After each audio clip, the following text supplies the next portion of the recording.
Hello दोस्तों। तो स्वागत है आपका विशाल कॉमर्स एकेडमी के यूट्यूब चैनल पर। और आज हम जो सीखने वाले हैं वो सीखने वाले हैं सैलरी शीट के बारे में। जी, तो सैलरी शीट कैसे बनती है कंपनीज में, बिल्कुल प्रैक्टिकल समझाऊंगा।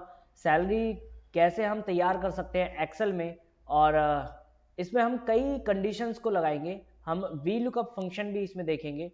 तो आई होप आपने हमारा चैनल बिल्कुल सब्सक्राइब कर रखा होगा। और अगर अभी तक आपने हमारा चैनल सब्सक्राइब नहीं किया है तो मैं आपसे रिक्वेस्ट करूंगा कि आप पहले हमारा चैनल सब्सक्राइब कर लीजिए, क्योंकि हम ला रहे हैं आपके लिए अकाउंटिंग एंड टैक्सेशन में पूरी सीरीज। चाहे वो हमारी कोई सब्जेक्ट से रिलेटेड हो, अकाउंट्स और टैक्सेशन से रिलेटेड हो, या फिर प्रैक्टिकल काम एक्सेल या टैली में हमारा कोई प्रैक्टिकल काम हो, तो हम आपके लिए लाने वाले हैं ऐसे ही इंटरेस्टिंग वीडियो। चलिए, without wasting our time let's get started. तो जैसे कि आपको अपनी स्क्रीन पर दिखाई दे रहा होगा कि हमने एक सैलरी शीट बना ली है। तो मैं इसको नाम दे लेता हूँ यहाँ पर सबसे पहले। तो मैं ये इनको मर्ज कर लेता हूँ पहले, मर्ज एंड सेंटर, और यहाँ पर हम लिख लेते हैं सैलरी शीट। हमने ये सैलरी शीट बना रहे हैं। इसको मैं इसका साइज इंक्रीज कर लेता हूँ थोड़ा सा, और इसको बोल्ड कर लेते हैं और अंडरलाइन कर लेते हैं। ठीक है जी, ये हम सैलरी शीट बना रहे हैं।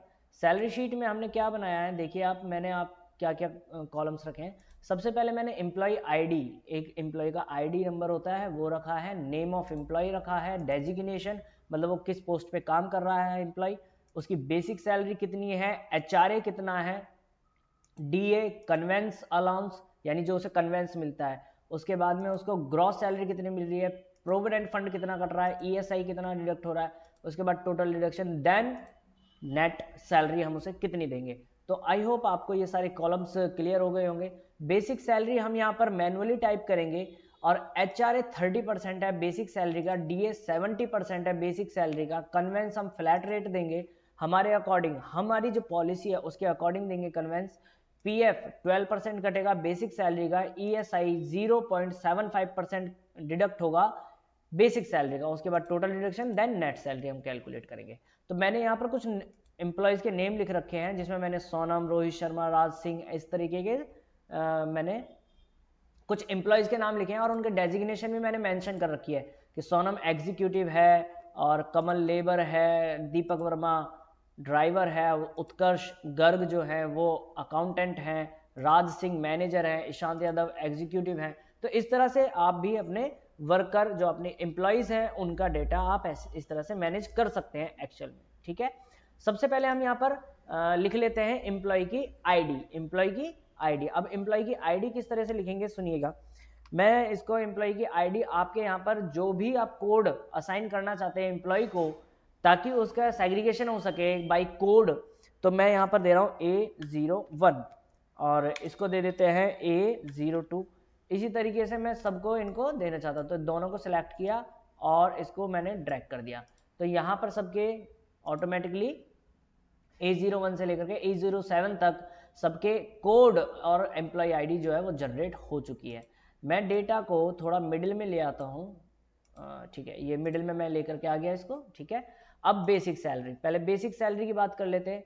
बेसिक सैलरी हम जो सोनम जो एग्जीक्यूटिव है उसको दे रहे हैं हम 12,500 रुपये, और रोहित जो है, रोहित शर्मा, वो एग्जीक्यूटिव है, उनको भी हम 12,000 रुपये दे रहे हैं बेसिक सैलरी।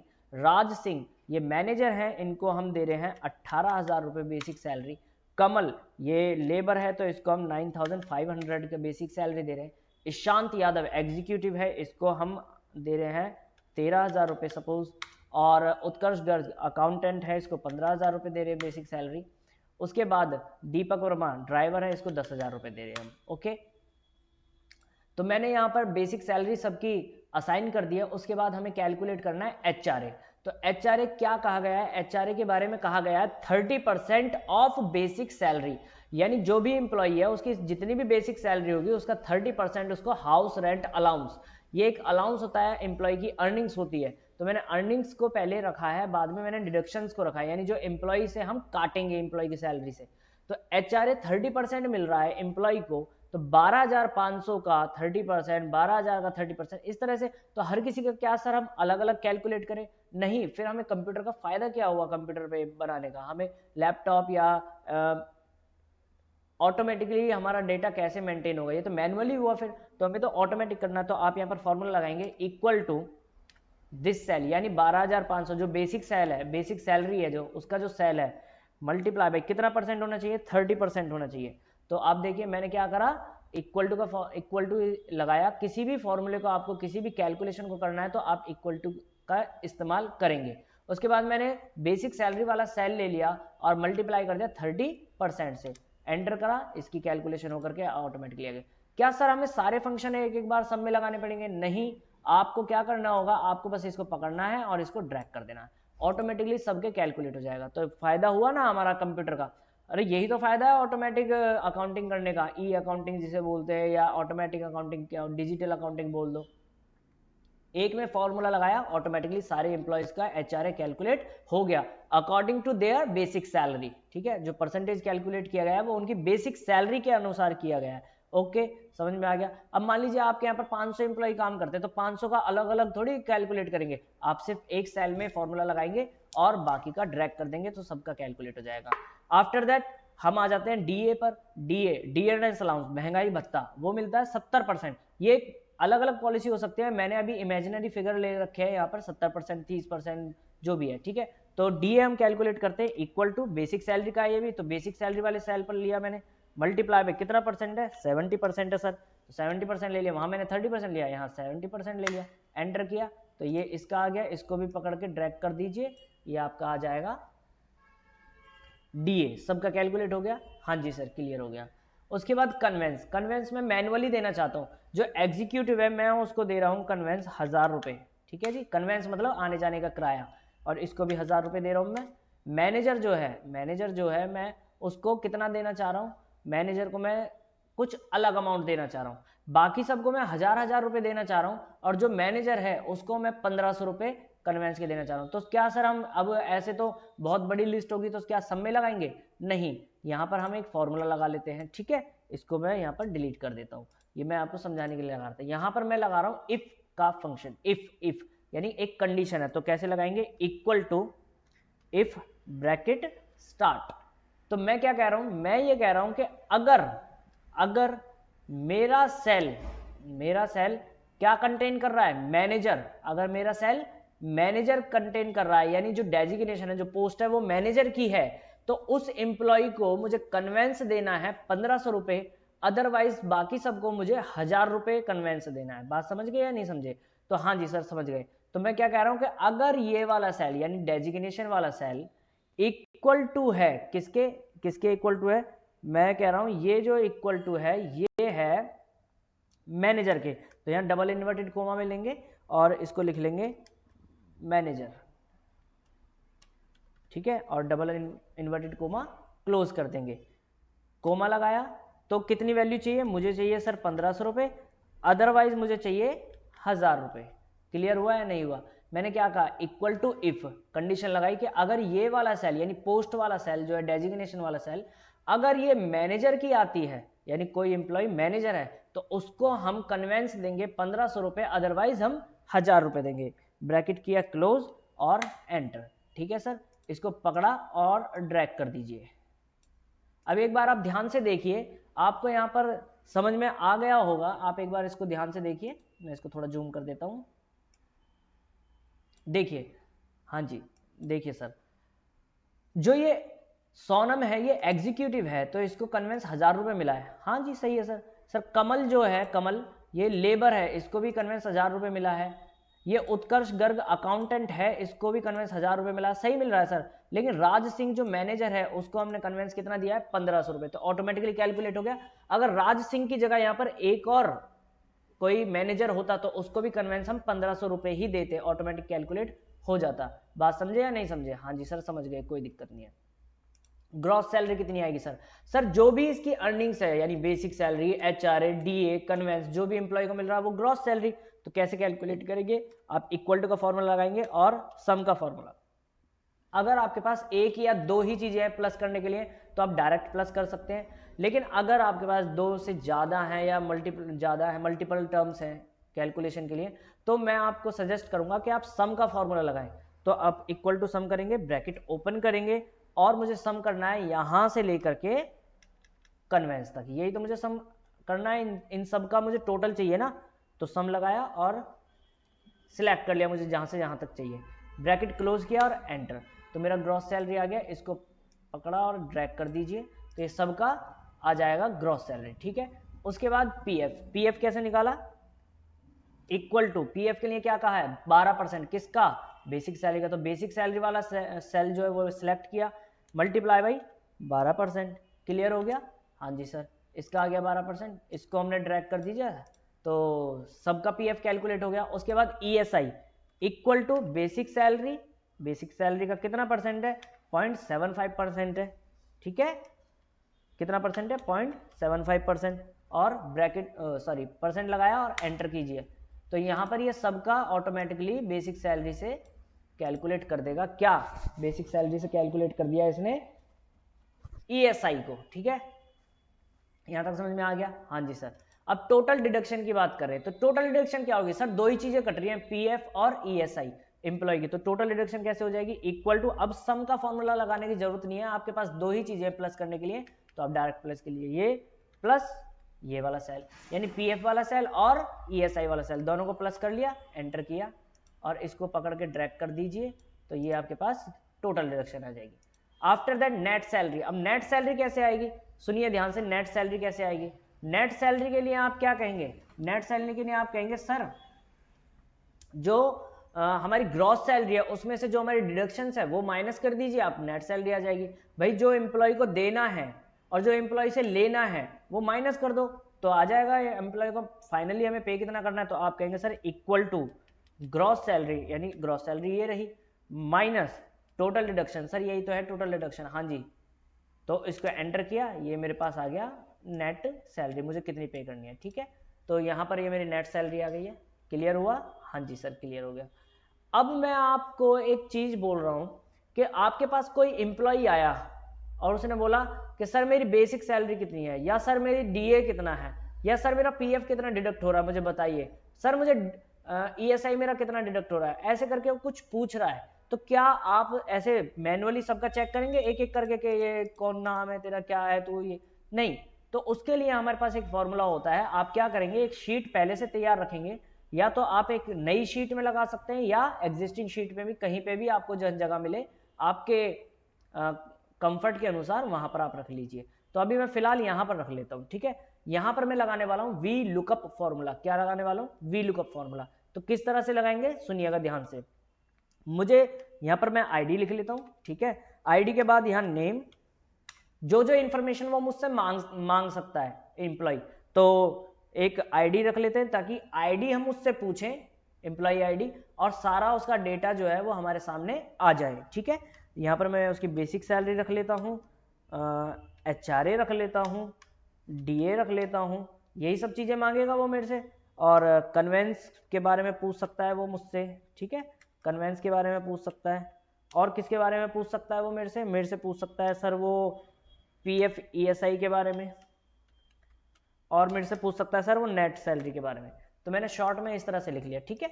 अब मैं यहाँ पर लिख लेता हूँ, अभी पहली बार के लिए मुझे यहाँ मैनुअली टाइप करना पड़ेगा, तो मैं A03 सपोज A03 ऐसे मैंने टाइप कर लिया, नेम। अब ये जो वी लुकअप फॉर्मूला है वो क्या कहता है, वो ये कहता है कि लुकअप वैल्यू, यानी उसे देखनी है वैल्यू, ढूंढनी है, कहां से उठानी है, वो उठानी है आईडी के अनुसार। मैं आईडी डालूंगा, एम्प्लॉय की आईडी, और सारा का सारा डेटा उसी एम्प्लॉय का आएगा, क्लियर। देखिए, तो नेम, अब मैंने यहां पर आईडी ले ली है A03, ऐसे ही मैनुअली ले ली, तो अब मुझे नेम फाइंड आउट करना है, तो नेम कैसे फाइंड आउट होगा, उसके लिए फॉर्मूला लगाएंगे, equal to V lookup bracket start lookup value मेरी क्या बनेगी, ये आईडी, यानी वो आईडी देखे और आईडी के सामने क्या नाम है वो ऑटोमेटिकली मुझे फाइंड आउट करके दे, फिर कोमा लगाया, टेबल एरे क्या बनेगी मेरी, यहां से लेकर के यहां तक, यही तो बनेगी मेरी टेबल एरे, ठीक है, कोमा।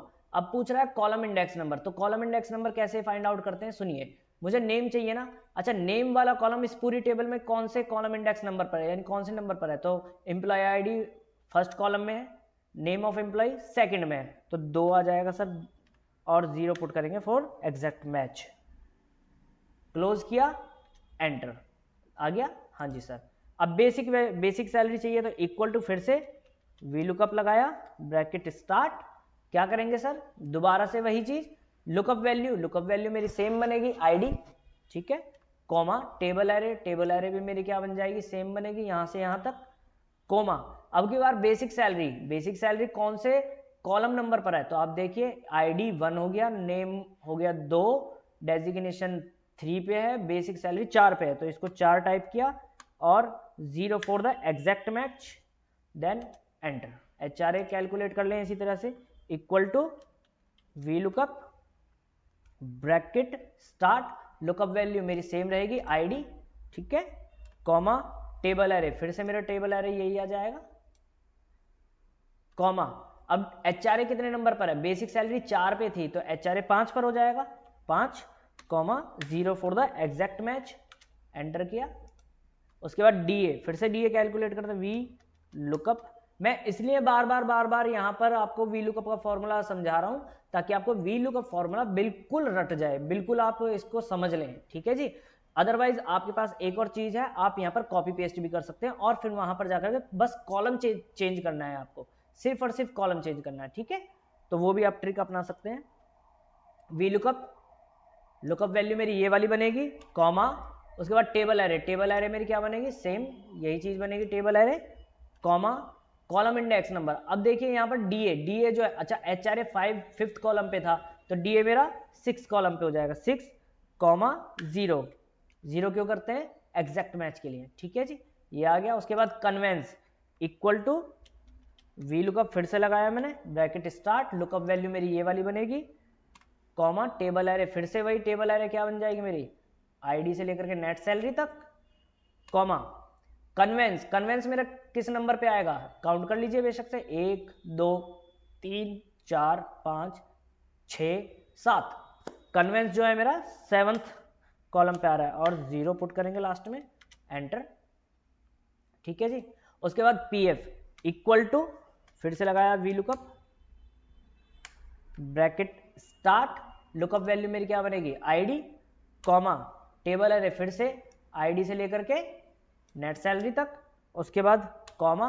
अब PF जो है कौन से कॉलम इंडेक्स पे है, चेक कीजिए, आईडी 1 पे है, नेम ऑफ एम्प्लॉय 2, 3 डेजिग्नेशन 4 5 6 7 8 और 9, PF जो है वो 9वां कॉलम है हमारा, 9th कॉलम है, तो यहां पर मैंने 9 पुट कर दिया, कॉमा 0 और एंटर किया, ठीक है जी। उसके बाद ESI equal to V lookup bracket start, lookup value क्या बनेगी मेरी, आईडी, कॉमा टेबल एरे भी मेरा क्या बन जाएगा, सेम बन जाएगा टेबल एरे भी, ठीक है, और कॉमा। तो PF जो था वो मेरा 9th कॉलम पे था, तो ESI हो जाएगा 10th कॉलम पे, उसके बाद 0 और एंटर, क्लियर हो गया। नेट सैलरी भी कर लेते हैं, equal to V lookup bracket start, अब लुकअप वैल्यू देख लेते हैं, लुकअप वैल्यू क्या बनेगी मेरी, आईडी, कॉमा टेबल एरे फिर से मेरी आईडी से लेकर के नेट सैलरी तक आ जाएगा, comma column index, net salary किस पे आएगा, ESI आपका 10 पे था, तो 11 पे टोटल डिडक्शन हो गया और 12 पे हो गया नेट सैलरी, तो 12 टाइप कर लेते हैं, 0 ब्रैकेट क्लोज और एंटर, ठीक है जी। ये मेरा पूरा, एक बार आपको मेहनत करनी पड़ेगी। अब मान लीजिए आपके पास 500 लेबर या 500 एम्प्लॉयज का डेटा है, तो हर बार करने की जरूरत नहीं है, आपने एक का कर लिया बहुत है, ठीक है, आपको बार बार करने की जरूरत नहीं है, ठीक है जी। तो अब देखिए, अब आपके पास कोई आया, उत्कर्ष आया, मान लीजिए उत्कर्ष आया आपके पास, उत्कर्ष ने कहा सर मेरा PF कितना कटता है मेरे को बता दीजिए। आपने बोला उत्कर्ष अपना एम्प्लॉय आईडी बताइए, तो उत्कर्ष की एम्प्लॉय आईडी है A06, तो उसने कहा A06, आपने यहाँ A06 टाइप करा, एंटर किया, तो देखिए यहाँ पर फटाफट से किसका डेटा आ रहा है, यहाँ पर मेरे पास चेक कीजिए, सिर्फ उत्कर्ष का आ रहा है ना, आ रहा है या नहीं आ रहा, सिर्फ और सिर्फ उत्कर्ष का आ रहा है, A06 उत्कर्ष गर्ग, बेसिक सैलरी इसकी 15,000 है, HRA 4500 रुपए है, ESI सर 112 रुपए 50 पैसे कटता है, पीएफ सर 1800 रुपये कटता है, कन्वेंस इसको 1000 मिलता है, नेट सैलरी इसको 29,087 रुपये 50 पैसे मिलती है। ठीक है, वैसे ही कोई और आया, मान लीजिए आपकी बार ईशांत यादव आ गए, तो उसका टाइप किया, उससे पूछोगे आप आपकी एम्प्लॉय आईडी बताइए, उसने कहा सर A05 है, तो A05 टाइप किया और ये देखिए ईशांत आ गया। ईशांत, उसकी बेसिक सैलरी कितनी है, HRA कितना है, कन्वेंस वगैरह, पीएफ, ESI, नेट सैलरी कितनी है, सब कुछ आपको पता लग जाएगा। तो इस तरीके से वी लुकअप का हम इस्तेमाल करते हैं।